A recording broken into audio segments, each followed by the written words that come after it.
translasi. Proses transkripsi adalah ketika DNA menjadi mRNA, dan proses translasi adalah ketika mRNA menjadi protein. Dari protein ini kemudian akan dihasilkan asam nukleat.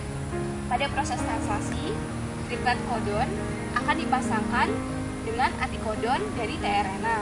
Kemudian akan dibaca atau diterjemahkan. Dalam tabel asam nukleat hanya terdapat 20 macam. Tapi kemungkinan pembacaannya ada 64 macam. Ada beberapa kemungkinan yang terjadi. Seperti misalnya, pada susunan normal, misalnya metionin, lisin, renin, glisin, dan codon stop. Kemudian jika terjadi delesi, misalnya pada basa urasil, kemudian susunannya akan berubah.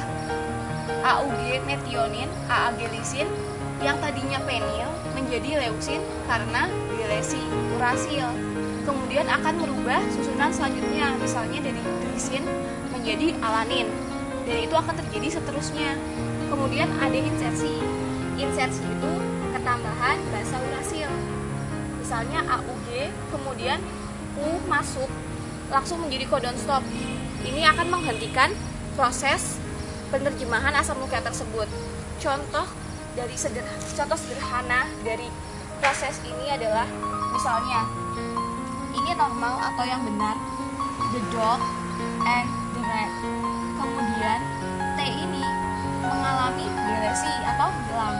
Kemudian susunannya menjadi berbeda, menjadi het, olga, kemudian tidak bisa dibaca. Begitu pula pada insersi. Pada insersi ini misalnya ketambahan X di depan, karena triplet kodon harus selalu 3 basa, maka menjadi XTH, EDO, GAN. Itu sangat berbeda dengan pembacaan yang benar. Pembacaan asam nukleat ini jika terjadi kesalahan akan memunculkan beberapa kerugian.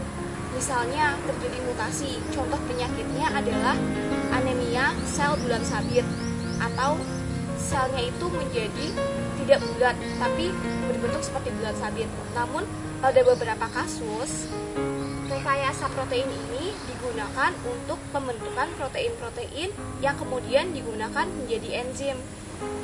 Demikian penjelasan dari saya. Terima kasih. Wassalamualaikum warahmatullahi wabarakatuh.